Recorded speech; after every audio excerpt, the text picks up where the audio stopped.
Hi friends, welcome back to another episode of Generation Tech. My name is Alan. The Separatist Alliance, a quasi-rebellion created by a mastermind puppeteer slash evil space wizard. What was originally created as a boogeyman to scare the Republic into becoming a military-oriented empire, turned into a real cause, a real confederacy with grievances against the Republic. The Confederacy was not simply created out of thin air. It was a result of centuries of neglecting the Outer Rim territories. It was a result of unfair tax policies and heavy regulation by an elitist galactic center which sneered at the backwards Outer Rim colonies. But little did the Republic realize over the centuries, much of the galaxy's production capabilities had drifted away from the core and into the more affordable fringes of the galaxy. Those Outer Rim colonies were no longer just exporting raw materials. Those small colonies now had their own capability to produce a product from beginning to end. The Outer Rim was no longer an assortment of mining outposts and agricultural communities.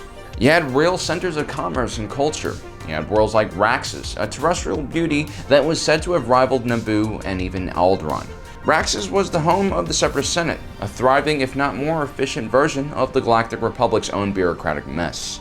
The Confederacy of Independent Systems was a burgeoning coalition of planets that was filling a niche that the Republic had long neglected. But what if the Confederacy of Independent Systems was unburdened by Palpatine's plans and treachery? What if the CIS was truly fighting for secession? In previous videos, we've talked about how the Separatist droid army would have fared against the GAR without Palpatine's meddling. We've also talked about what would have happened had Anakin killed Palpatine. The point is, for this scenario to work today, we must first assume that Anakin has gotten rid of Palpatine, and Count Dooku has taken over the Separatist Alliance without any oversight. Without a master, secession is now his primary goal. As we've mentioned in previous videos, the Separatist droid army had some very clear advantages over the clone army. First, the droids were much cheaper and faster to produce, especially when compared to the clone's 9-year development cycle. Without interference from Palpatine, the Separatist droid army could easily wipe out all clone forces in the Outer Rim territories and push the Republic onto the defensive.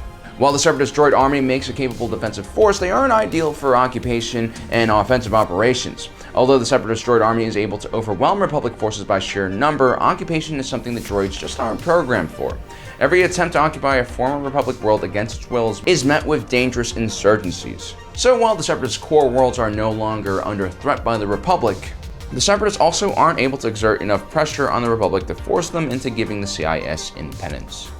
Faced with a severe economic crisis, the Republic is desperate to claim former land it's lost to the Separatist Alliance.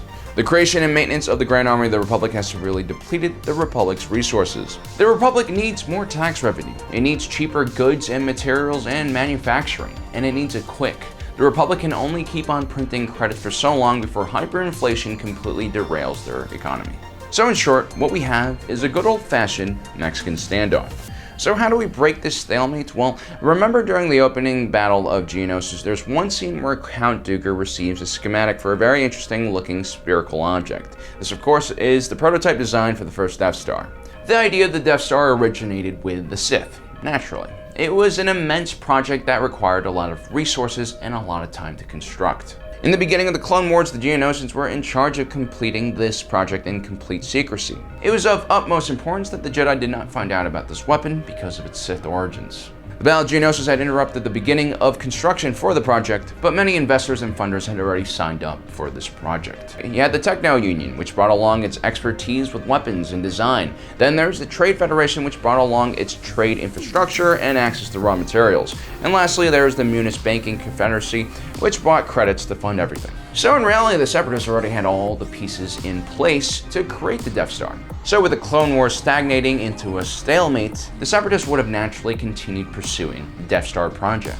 The actual shell of the Death Star would be quite simple to design. Relying on massive droid armies and Geonosian hives for construction, the Separatists would be able to complete the structure much quicker than the Empire, which relied heavily on slave labor. But the most complicated part of the Death Star is the laser itself. According to ancient Sith artifacts, a kyber crystal could be used not only to channel energy, but amplify it, which meant that the kyber crystal could literally create energy out of thin air. Its civilian applications were almost infinite. And that's what actually helped draw talented scientists to the Death Star program in the first place. The Republic had created a pseudo-civilian energy research program known as Project Celestial Power.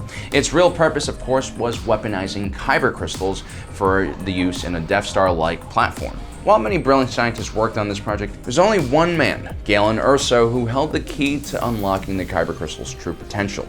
Galen Erso was from the Outer Rim world of Grange, which was besieged by the Confederacy during the Clone Wars. Galen Erso actually spent the beginning of the Clone Wars locked up on the planet of Vault by pro-Confederacy forces. Before his capture, Galen had been developing synthetic crystals as an alternative energy source for Zerpin Industries.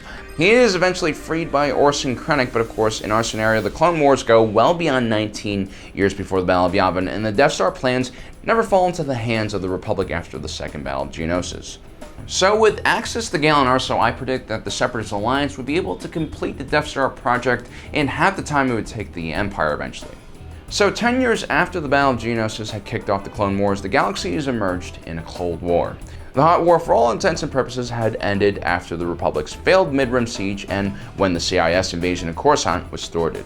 After the first few batches of clones, the GIR had to drastically change their method of creating more clones. Simply put, the clones were too expensive and took too long to make. The GIR eventually started looking at cheaper cloning centers and developed the Spartai line of clones, which only took 1 or 2 years to develop at an acceptable loss of quality. Planetary and regional governments are encouraged to create their own garrisons and local militias to supplement the GIR in case of a CIS incursion.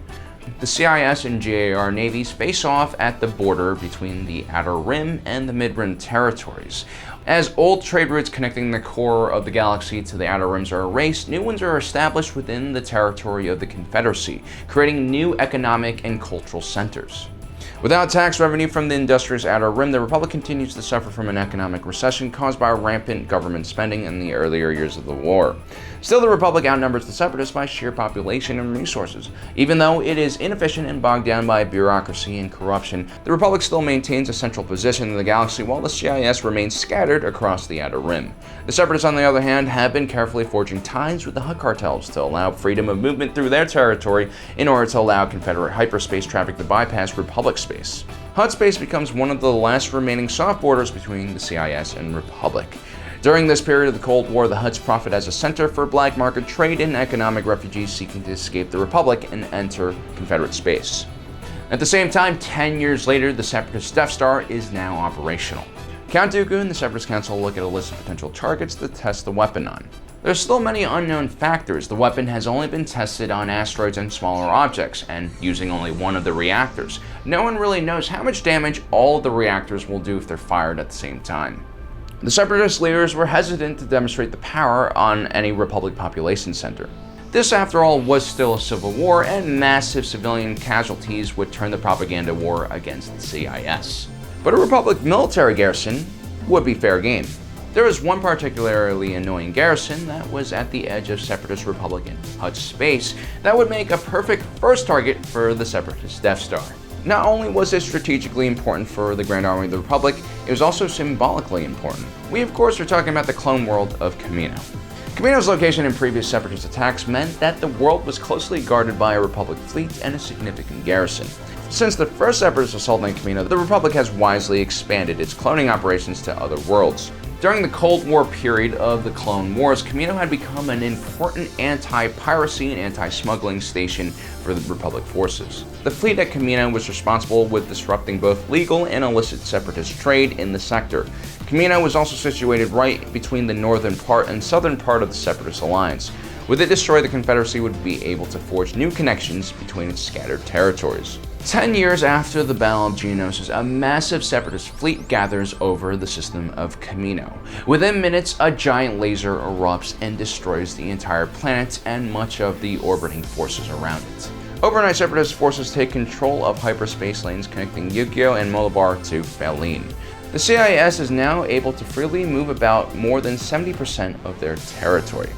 Meanwhile, the Republic is reeling from the mysterious disappearance of their garrison on Kamino. So far, Republic outlets are only able to report first-hand accounts from Separatist news outlets. Many leaders in the Republic refuse to believe that the Separatists were able to destroy an entire planet all at once. A day later, that same massive orbital space station arrives over the planet of Malstar. The planet had been a focal point of the earlier years of the war. Many great battles have been fought on the surface of the planet between Separatists and the GAR. The Republic managed to hold on to the planet, and it was now one of its few remaining fuel deposits left. The Separatists, on the other hand, had forged into the unknown region and found new fuel sources. The surface of Malstar had been devastated by constant fighting. Most of the Dugs and Gron who lived on the planet had been relocated to orbital facilities or other planets. This time around, Separatist news agencies accompanied the CIS battle station and were reporting live. Count Dooku sends the Republic an ultimatum: allow the Confederacy to secede from the Republic and the Death Star will spare Malstar. The Separatists will not ask for war reparations and immediately resume diplomatic and economic ties with the Republic as an equal in sovereign alliance systems. The Republic garrison on Malstar are able to visually confirm the existence of this Separatist death machine, and their sensors are reading energy levels that are off the chart. The leaders of the Republic weigh their options. The Republic at this point was already in a serious decline. The normalization of ties between the Republic and Confederacy could give a boost to the Republic economy. The Republic military could then switch back to a peacekeeping role and take a big budget cut. With Kamino now confirmed as destroyed and one of their last fuel deposits under threat, the GIR didn't have many options. At the same time, the Jedi Temple had been carrying out their own investigation of this newly created superweapon. Upon closer inspection of their own archives, the Jedi Council recognized the Sith origins of the Death Star and now single-mindedly focused on destroying it. Banking on the Separatists' reluctance to destroy such a rich fuel deposit, Anakin leads a special force full of Jedi Knights and clone commandos to take over the station. Without schematics and blueprints of the station, they must once again improvise their way to victory. Although Anakin and his clones manage to secure the main control center of the Death Star in a surprise attack, they trip up alarms which informs the Separatists, who move control from the main bridge to a secondary bridge. Count Dooku and the Separatists are forced to open fire on Malstar. This, of course, is all caught on live holovid. Anakin and his Jedi Knights managed to escape off the Death Star and return to a Republic full of angry citizens. They blamed the destruction of Malstar not on Count Dooku, but because of Anakin's raid. In the following weeks, the Republic unconditionally surrenders to the Confederacy of Independent Systems, granting it independence. The Republic is further forced to allow any planets that border the CIS to vote for secession. The CIS offers generous economic stimulus packages to any former Republic worlds that wish to join the CIS. The Count Dooku will also demand that the Jedi Order be put on trial by a joint commission of both Separatist and Republic judges. They will analyze the actions of the Jedi during the war and determine if any crimes were committed, including Anakin's daring raid, which triggered the destruction of Malstar. So as we look more into these alternative timelines, we realize that without Palpatine's meddling, the Separatist Alliance was on its way to independence, even without a Death Star. The CIS had both the military and economic power to force the Republic into a stagnant Cold War. It would have only been a matter of time before the Separatists would have developed a superweapon capable of ending the war.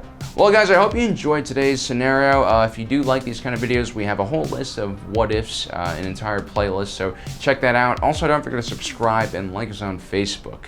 Thanks for joining us today. If you're watching this, you are Generation Tech.